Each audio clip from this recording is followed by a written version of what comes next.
Halo, selamat siang teman-teman semua. Pada kesempatan kali ini kami akan mendiskusikan terkait em, masalah distribusi data non-normalitas.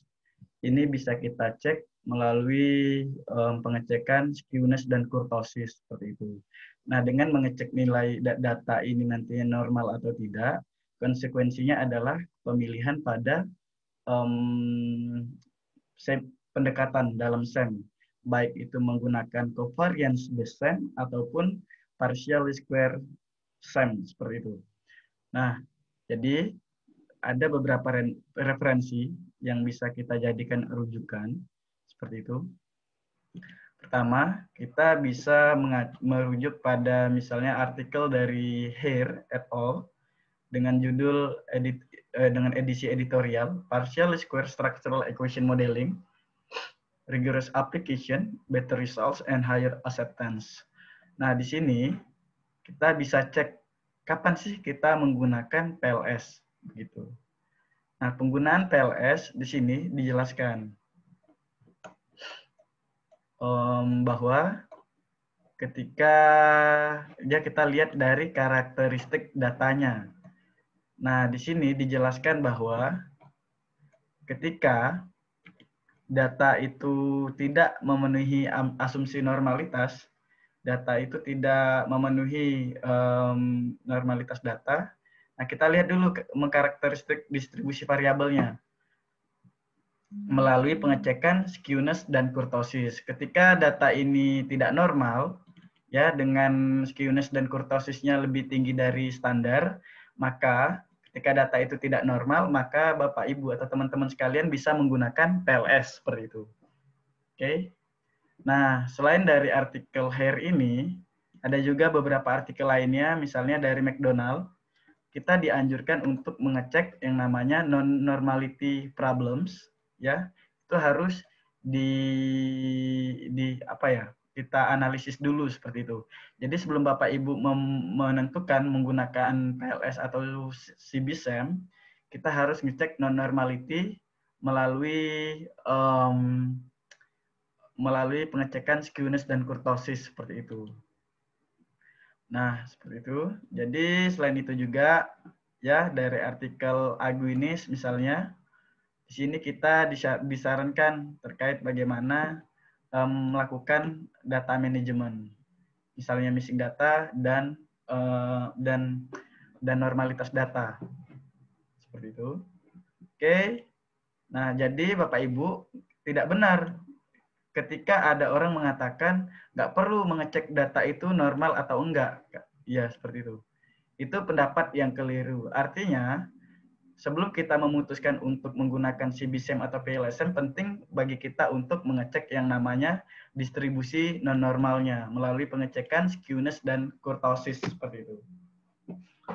Baik, nanti saya coba contohkan bagaimana melakukan analisis mengecek data non-normalitas melalui pengecekan skewness dan kurtosis. Oke, kita langsung lakukan saja. Di sini kita bisa buka SPSS misalnya di sini. Ini saya sudah punya set data, sudah siap saya gunakan. Bapak Ibu bisa langsung untuk ya teman-teman bisa lakukan analyze. Di sini kita pilih descriptive, lalu pilih frequencies. Nah, di sini masukkan semua variabel atau indikator ya, indikator kita masukkan semua. Kecuali nomor responden nggak perlu. Ya, semua kita masukkan aja. Ya, oke, kita cek, masukkan. Lalu teman-teman silakan pilih statistics. Nah, di sini coba centang skewness dan kurtosis seperti itu. Kurtosis itu bukan penyakit tulang ya. Penyakit tulang itu kan lordosis, kifosis, sama skoliosis. Nah, kalau kurtosis ini bukan. Ini masalah data ini normal atau tidak begitu. Lalu kita pilih continue. Oke. Setelah selesai, kita langsung pilih oke aja. Nah, ini kan menyamping nih. Ini susah dilihat. Jadi kita edit aja. Kita klik 2 kali. Ini menyamping kan. Lalu kita pilih pivot. transpose rows and columns. Oke, sudah kita tutup. Nah, nanti datanya memanjang ke bawah begitu. Nah, Bapak Ibu bisa lihat di sini. Di sini ada nilai skewness dan kurtosis. Kapan data itu dikatakan non-normal? Oke, baik. Ketika nilai-nilai dari skewness dan kurtosis, ini ada beberapa pendapat. Ada yang mengatakan 3,3, ada yang maksimal 2,2, ada yang maksimal 10, dan seterusnya. Oke, kita langsung lihat saja di sini. Nah, di sini, oke, sebentar. Nah, ini ya, ngecek distribusi normal. Dia ini melenceng ke kiri atau ke kanan. Oke. Nah, pengujian terkait skewness dan kurtosis. Aturan standar, ya. Jadi aturan striknya dulu nih, ini aturan yang paling ketat.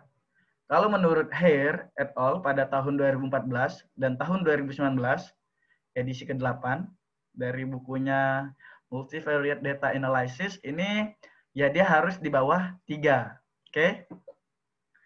Nah, kalau menurut Sposito, hand dan sharpness, jadi maksimal itu ya 2,2. Ini lebih strict lagi.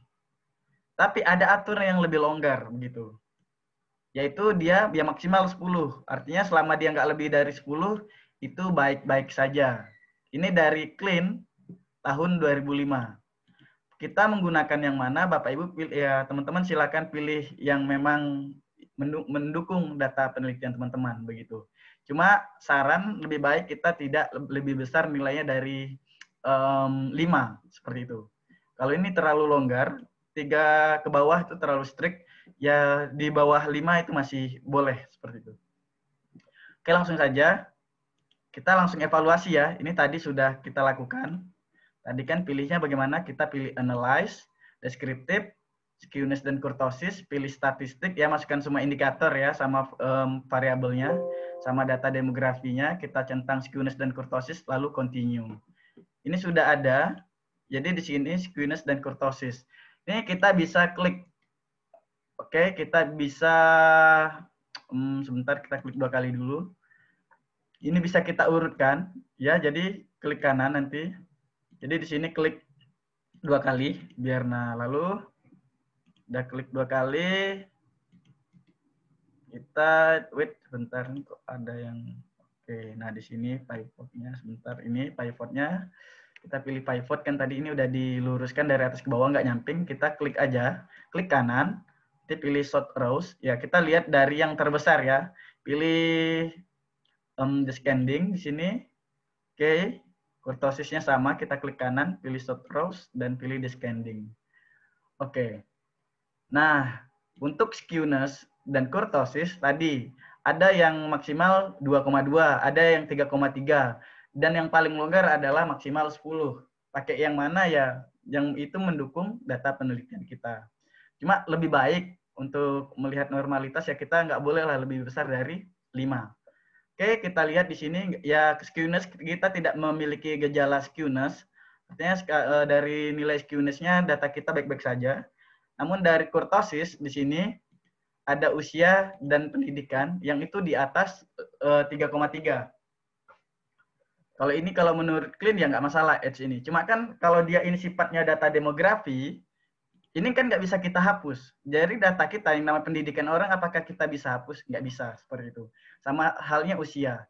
Jadi kalau untuk data demografi, itu cukup menjadi catatan, nggak perlu dihapus. Karena kita nggak mungkin menghilangkan gitu. Nah, tetapi ketika itu indikator, ya, ketika ini dia itu indikator pertanyaan, atau observe variable, atau yang namanya instrumen kan ada skala-skala ini. Ketika dia variabel, ya nanti misalnya variabel affected commitment 1, affected commitment 2, 3, dan 4. Nah, ketika dia ini indikator-indikator ini mengalami gejala skewness ataupun kurtosis, maka indikator ini harus kita bersihkan. Artinya, indikator tersebut harus kita hapus. Jadi nggak dimasukkan ketika melakukan analisis. Bagaimana ketika datanya ini tidak memenuhi asumsi normalitas? Ini kan memenuhi indikatornya tidak mengalami gejala skewness dan kurtosis. Jadi menurut Her tadi, ketika data itu kapan menggunakannya? Jadi kita menggunakan PLS ketika asumsi normalitas itu tidak terpenuhi. Artinya kalau kita mengalami gejala skewness dan kurtosis, maka kita memilih PLS. Jangan menggunakan covariant Bayesian. Kesimpulannya yang dapat kita ambil adalah sebelum kita melakukan pemilihan covariant Bayesian ataupun PLSM, salah satu untuk pertimbangan penggunaannya adalah mengecek masalah distribusi data non normal.